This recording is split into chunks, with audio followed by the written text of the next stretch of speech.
महाराष्ट्र में सियासी संकट अपने चरम पर है। एकनाथ शिंदे रोज नए पैंतरे आजमा रहे हैं, लेकिन शिवसेना इस मुश्किल का डटकर मुकाबला भी कर रही है, जिससे बीजेपी और एकनाथ शिंदे की मुश्किलें बढ़ी हुई हैं। और शिवसेना की रणनीति से शिंदे और बीजेपी को बागी विधायकों में टूट का डर नजर आ रहा है।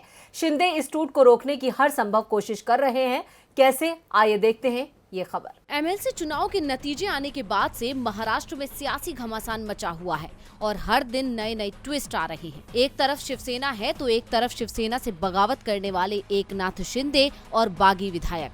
दो लोगों की इस लड़ाई में बीजेपी मलाई खाने की कोशिश में लगी हुई है। हालांकि शिवसेना का आरोप है कि ये सब बीजेपी की ही साजिश है और उसी ने अपने जाल में विधायकों को फंसा लिया है, लेकिन बीजेपी और शिंदे इन सभी आरोपों को खारिज करते हैं। वहीं इस पूरे मामले में जिस तरह से शिंदे को बीजेपी की मदद मिल रही है, वो साफ करती है कि ये पूरा गेम बीजेपी का है, शिंदे तो बस एक मोहरा है।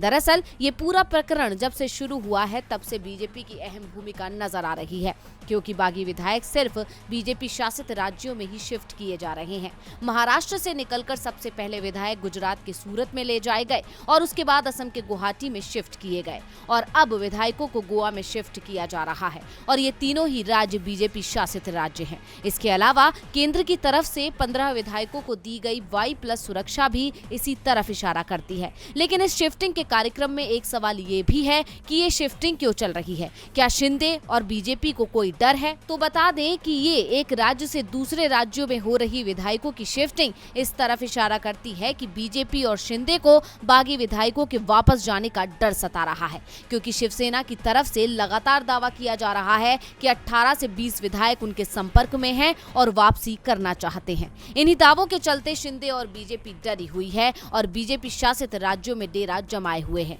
और विधायकों पर नजर रखी जा रही है, क्योंकि बीजेपी शासित राज्यों में उनके इशारे के बिना पत्ता भी नहीं हिल सकता। डीवी लाइव की रिपोर्ट।